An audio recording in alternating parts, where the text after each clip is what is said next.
Marcus had grown used to being invisible. In the world of luxury dining, where chandeliers sparkled above white linen tables and violins played softly in the background, waiters like him were meant to blend into the decor, silent, efficient, and unnoticed. He was young, only 23, but the hard lines of struggle already carved themselves into his face. Every shift began the same way: black polished shoes, crisp white shirt, tray in hand, and a reminder from the head manager: smile, but don't be seen. For Marcus, the job was not just about serving food, it was survival. Behind the polished glass windows of the five-star restaurant, he hid a reality most of the customers could never imagine. He lived in a cramped apartment on the edge of the city, barely large enough for a bed and a small desk where he kept a few worn-out books. His mother, who had sacrificed everything to raise him, worked night shifts at a hospital, and her health was beginning to decline. Bills piled up each month, and Marcus carried the silent weight of responsibility to keep them both afloat. But Marcus had something that set him apart, though no one in the restaurant knew it. He had a gift for languages. From a young age, he had been fascinated by the way words could connect people across cultures. While other kids played ball in the street, Marcus sat by the library window, studying borrowed books, repeating foreign phrases under his breath until they rolled off his tongue like second nature. German, French, Spanish, even fragments of Russian. He soaked them all up like a sponge. Still, in the eyes of most patrons, he was nothing more than the black waiter. Customers often ignored him, sometimes spoke down to him, and occasionally mocked him, assuming he couldn't possibly understand. Marcus had learned to let their words wash over him like rain on stone. He had learned silence was easier than confrontation. On that particular evening, the restaurant was buzzing with activity. A group of wealthy German businessmen had booked the largest table. They wore tailored suits, their watches glittering under the lights, their laughter loud and confident. From the moment they sat down, Marcus noticed their dismissive glances, the way their voices dipped when they spoke about him, assuming he couldn't follow a word.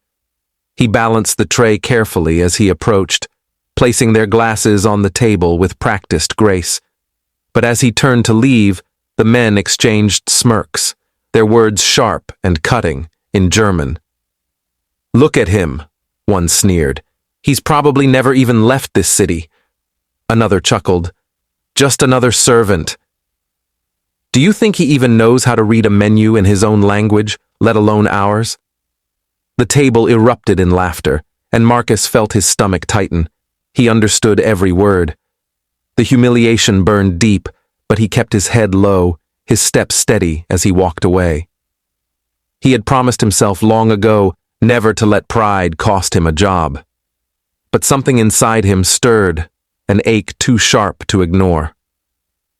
Across the restaurant, in the quiet corner near the window, another man observed everything. Older, silver-haired, his presence was calm but commanding. This was Edward Lang, a billionaire known for his empire that stretched across continents. To the other guests, he was simply another patron enjoying a meal. But to Marcus, though he did not yet know it, this man was about to change his life. Edward's sharp eyes caught the sneers, the arrogance, the cruelty of the businessmen.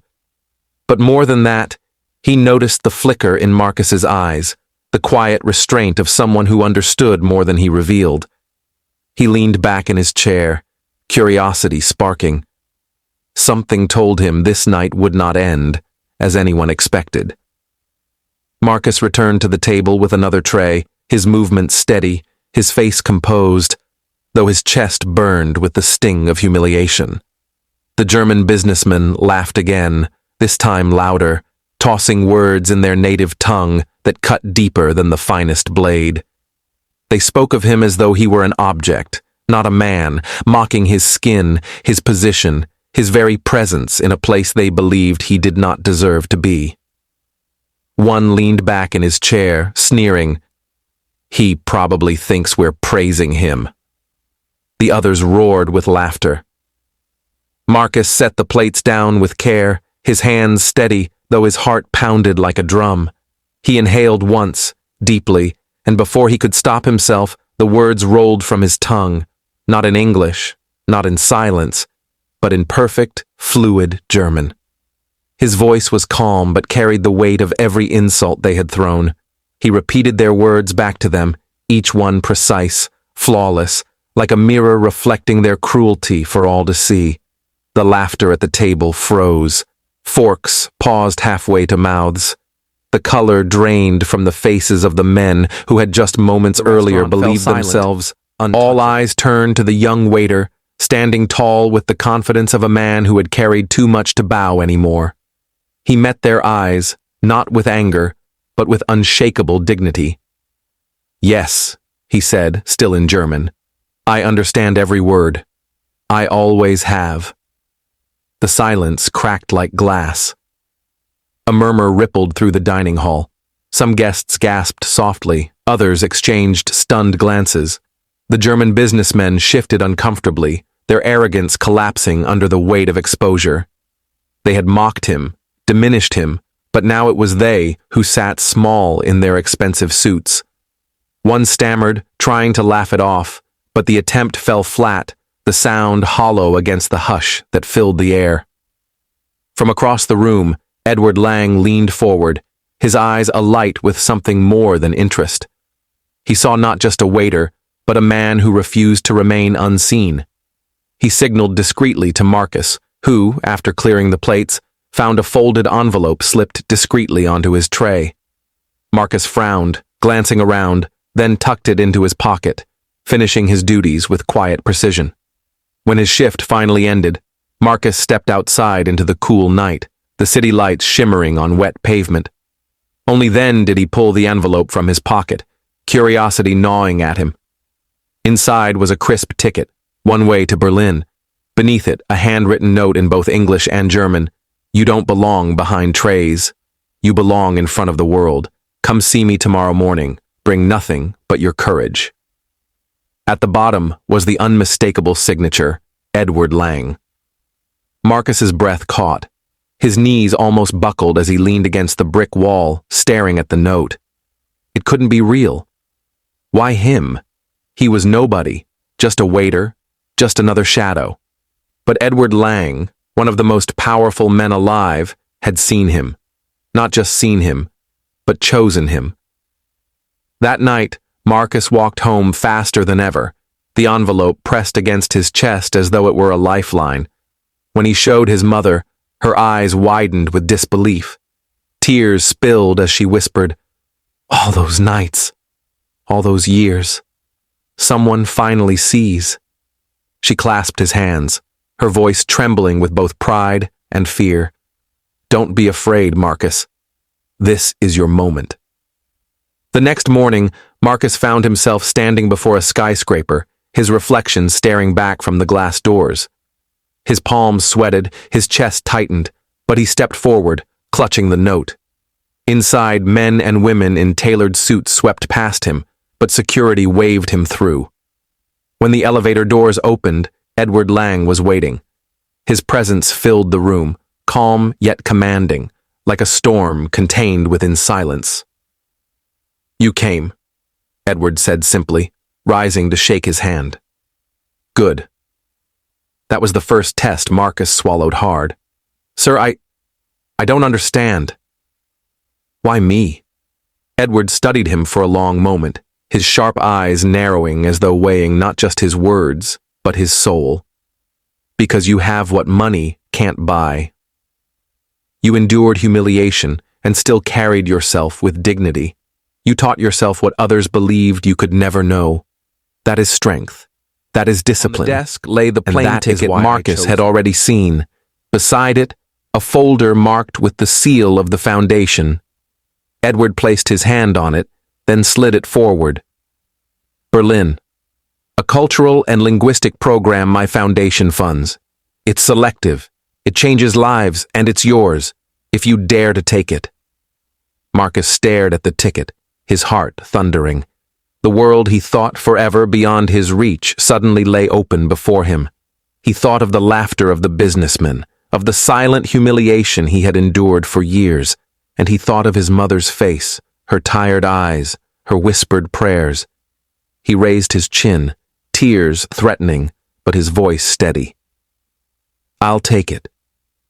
I won't waste this chance." Edward smiled faintly, nodding. "I know you won't."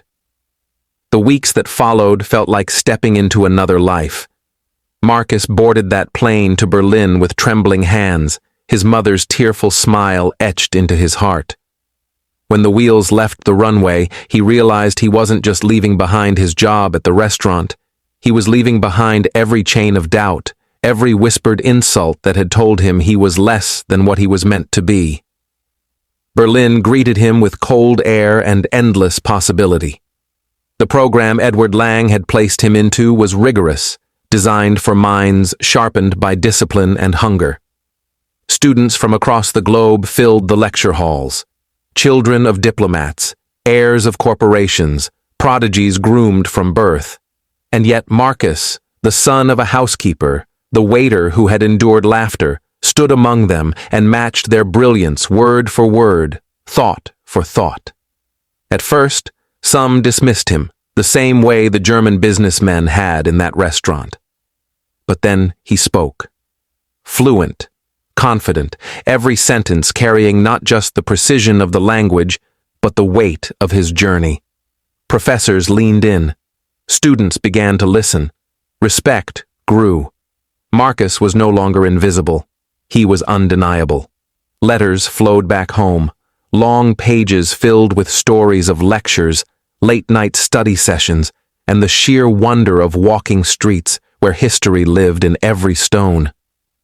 His mother would read them aloud in their tiny kitchen, her voice breaking with pride, neighbors gathering to hear of the boy who had carried their hopes across the ocean. "He's not just my son anymore," she would whisper. "He is proof." Months turned into years. Marcus excelled, not only in language, but in diplomacy, culture, and leadership. He graduated at the top of his class, standing on a stage where Edward Lang himself presented him with an award. Cameras flashed, the applause thundered, and Marcus raised his head high, remembering the day soda glasses clinked with laughter at his expense. The world had laughed then. But now, the world was listening. One evening, Marcus returned to that same restaurant, not as a waiter, but as a guest of honor.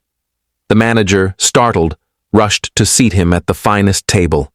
And fate, with its cruel symmetry, placed him across the room from familiar faces, the same German businessmen who had mocked him years before. Their laughter faltered when they saw him, dressed in a tailored suit, speaking with officials and investors who hung on his every word. When one of them, pale and sweating, approached to apologize, Marcus stood. His voice was calm, steady, and in perfect German. Once again, he said, "You taught me something that night. Not about who I was, but about who I refused to be." Then he turned away, leaving them to choke on their silence. But it was never about revenge. Marcus's story was about becoming more than what the world expected. And when he returned home to embrace his mother, the medal heavy on his chest, she wept not because of his success, but because of the man he had always been. In the end, the note Edward Lang had written all those years ago proved true. Marcus had not been meant to carry trays. He had been meant to carry hope, dignity, and the dreams of those who had been told they were invisible. He had not just found his voice, he had given it to everyone who ever needed to believe that their beginning did not have to be their ending.